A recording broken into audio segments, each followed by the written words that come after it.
World express में प्रस्तुत है नेपाल की खास खबरें, जो हमें भेजी है वर्ल्ड मीडिया नेपाल ब्यूरो प्रमुख देवेंद्र किशोर ढुंगाना ने। ये खबरें इस प्रकार हैं।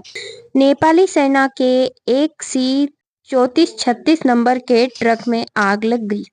मकवानपुर क्षेत्रीय पुलिस कार्यालय पलुंग ने कहा कि त्रिभुवन राजपथ के दमन शिखर कोट सड़क खंड के अंतर्गत कुर्सी मोड़ में आग लगने से ट्रक पूरी तरह क्षतिग्रस्त हो गया। क्षेत्रीय पुलिस कार्यालय पलुंग के अनुसार दोपहर 12:25 पर नेपाली सेना संख्या 7 वाहिनी जो चनवन से प्रशिक्षण के लिए सिम्भन जयांग जा रही थी में आग लग गई। पुलिस ने बताया कि डीजल टैंक में ईंधन लीक होने के बाद आग लग गई। ट्रक में 18 लोग सवार थे, लेकिन आग से कोई जनहानि नहीं हुई है। स्थानीय पुलिस पलुंग के मुताबिक थाहा नगर पालिका की फायर ब्रिगेड ने ट्रक में लगी आग पर काबू पा लिया है। बागलुर नेपाल के एकमात्र शिकार आरक्ष ढोरपाटन में शिकार का मौसम शुरू हो गया है। शिकार शुरू होने से पहले राष्ट्रीय उद्यान और वन्य जीव संरक्षण विभाग ने शिकार आयोजित करने में रुचि रखने वाले संगठनों के लिए एक निविदा खोली है।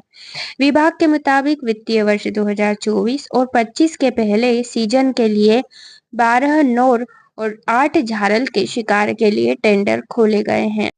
विभाग के प्रबंध अधिकारी पेम्बा शेरपा के मुताबिक टेंडर की अवधि 15 दिन है और सभी प्रक्रियाएं पूरी करने के बाद अक्टूबर से शिकार शुरू किया जाएगा। प्रबंधन अधिकारी शेरपा ने कहा, शिकार की प्रक्रिया शुरू हो गई है। सभी प्रक्रियाओं को पूरा करने में लगभग 25 दिन लगेंगे। फिर हम वह अवधि निर्धारित करते हैं जिसके लिए हम एक निश्चित ब्लॉक के भीतर शिकार खेल सकते हैं। टेंडर जीतने वाली संस्था शिकार के शौकीन विदेशी पर्यटकों को शिकार खेलने के लिए ढोरपाटन ले जाएगी। विभाग की प्रबंधन शाखा के प्रमुख शेरपा का कहना है कि अब तक केवल विदेशी पर्यटक ही शिकार कर रहे हैं। ढोरपाटन क्षेत्र में हर साल पहले सीजन अक्टूबर-दिसंबर और दूसरे सीजन फरवरी-अप्रैल में शिकार होता है, जिसमें विदेशी शिकारियों सहित समूह शिकार करने के लिए कम से कम 15 दिन जंगल में बिताते हैं। निर्दिष्ट अवधि में शिकारी को खाली हाथ लौटने का नियम है। साहसिक यात्रा और रोमांचक शिकार अनुभव के लिए ढोरपाटन विदेशियों के लिए एक आकर्षक गंतव्य बन गया है। रिजर्व कर्मचारियों के मुताबिक एक शिकारी नौर झरल ब्लॉक रिजर्व परमिट और बंदोबस्ती सामग्री की तैयारी पर लगभग 20 लाख रुपए खर्च करता है। ढोरपाटन गेम रिजर्व की स्थापना 1987 में हुई थी। यह अभ्यारण्य पूर्वी रुकुम, बागलुंग और मयागढ़ी जिलों में फैला हुआ है। मुख्य कार्यालय बागलुंग के ढोरपाटन में है। 2015 से रिजर्व की सुरक्षा के लिए नेपाली सेना का गुल्म भी रखा गया है। काठमांडू 54 साल के एक शख्स को अपने ही घर में काम करने वाली लड़की से 3 साल तक रेप करने के आरोप में घर से गिरफ्तार किया गया है। उस व्यक्ति को अपने ही घर में घरेलू नौकरानी के रूप में काम करने वाली लड़की से बलात्कार के आरोप में काठमांडू मेट्रोपॉलिटन सिटी के 14 कुलेश्वर आवासीय क्षेत्र से गिरफ्तार किया गया था। काठमांडू मेट्रोपॉलिटन सिटी द्वारा बाल श्रम के खिलाफ चलाए जा रहे अभियान के तहत metropolitan police, child helpline, children search centre 104 और राष्ट्रीय बाल अधिकार परिषद की संयुक्त निगरानी और शिकायत रिपोर्ट के आधार पर उसे उसके घर से गिरफ्तार किया गया था। काठमांडू मेट्रोपॉलिटन सिटी के अनुसार लड़की को खतरे में होने की सूचना देने के बाद निगरानी टीम द्वारा तैयार की गई रिपोर्ट के आधार पर गिरफ्तार किया गया था। लड़की ने कहा है कि वह पिछले 6 साल से एक ही घर में घरेलू नौकरानी के रूप में काम कर रही है और वह पिछले 3 साल से उसके साथ जबरदस्ती कर रहा था। वह अब 17 साल की है। भेरवा रूपंदेही में पेट्रोलियम भंडार गृह के निर्माण को लेकर काम तेजी से आगे बढ़ा है। प्रारंभ में गोदाम के निर्माण के लिए भूमि प्रबंधन का कार्य आगे बढ़ाया गया है। ओमस्तिया और रोहिणी ग्रामीण नगर पालिका की सीमा पर रोहिणी नदी के तट पर एक भंडारण गृह बनाया जाएगा, जिसके लिए भूमि प्रबंधन का कार्य अंतिम चरण में पहुंच गया है। लुम्बिनी राज्य स्तरीय पेट्रोलियम ईंधन भंडारण डिपो बनाने के लिए भूमि प्रबंधन का काम पिछले 31 मई से शुरू किया गया था।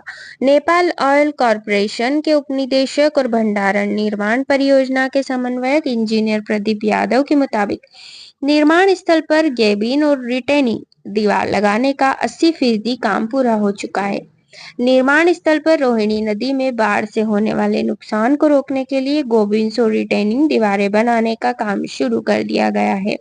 यादव ने कहा है कि परियोजना के पहले चरण में भूमि प्रबंधन किया जाएगा और दूसरे चरण में भंडारण टैंक का निर्माण किया जाएगा।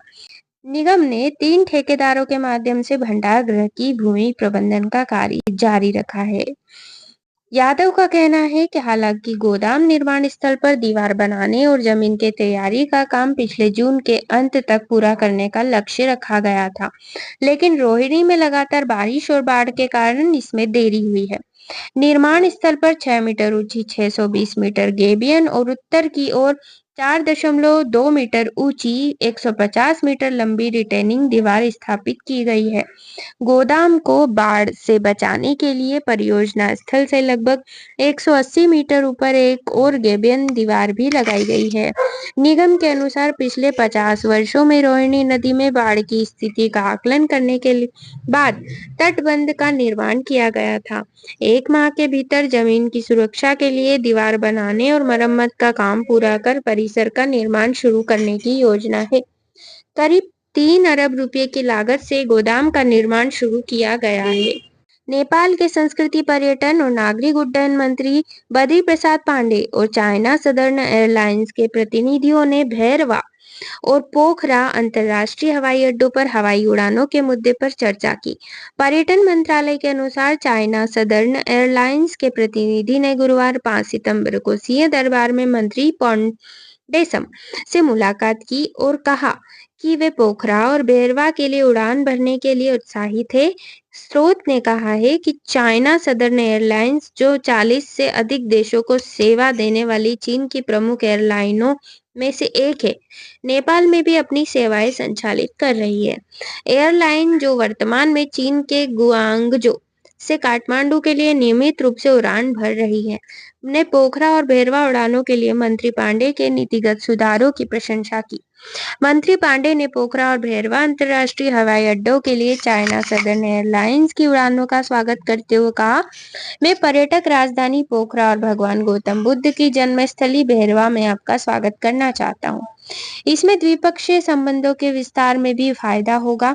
मंत्री पांडे ने विश्वास व्यक्त किया कि चाइना साउदर्न की नियमित उड़ानों से नेपाल और चीन दोनों को लाभ होगा। मंत्री पांडे ने यह भी स्पष्ट किया है कि हवाई सुरक्षा के मामले में नेपाल एयरलाइंस को चाइना साउथ एयरलाइंस से फायदा होगा। साथ ही मंत्री पांडे ने हवाई उड़ान के दौरान किसी तरह की कमजोरी होने पर भी नेपाली पक्ष को खुद सूचित करने का अनुरोध किया था। इसी तरह उन्होंने यह भी कहा कि वायु क्षेत्र द्विपक्षीय हितों और आपसी संबंधों को मजबूत करने में प्रभावी भूमिका निभाएगा। 6 सितंबर विश्व हिंदू परिषद नेपाल झापा ने आज स्थानीय पुलिस कार्यालय को एक ज्ञापन सौंपा है। वहीं दमक में गोहत्या को लेकर हिंदू विरोधी संगठन सड़कों पर है। परिषद झापा अध्यक्ष होमनाथ डुंगेल एवं नगर अध्यक्ष किशोर गौतम द्वारा संयुक्त रूप से दिए गए ज्ञापन के माध्यम से भाद्र माह की सितंबर 3 तारीख को दमक निवासी लक्ष्मण बिस्सा की गाय की चोरी एवं हत्या से प्रबुद्ध हिंदू समाज में आक्रोश है और दोषियों पर कार्रवाई की मांग की गई है। तुरंत गिरफ्तार कर कानूनी कार्रवाई की जाए। धन्यवाद। जय भारत, जय नेपाल।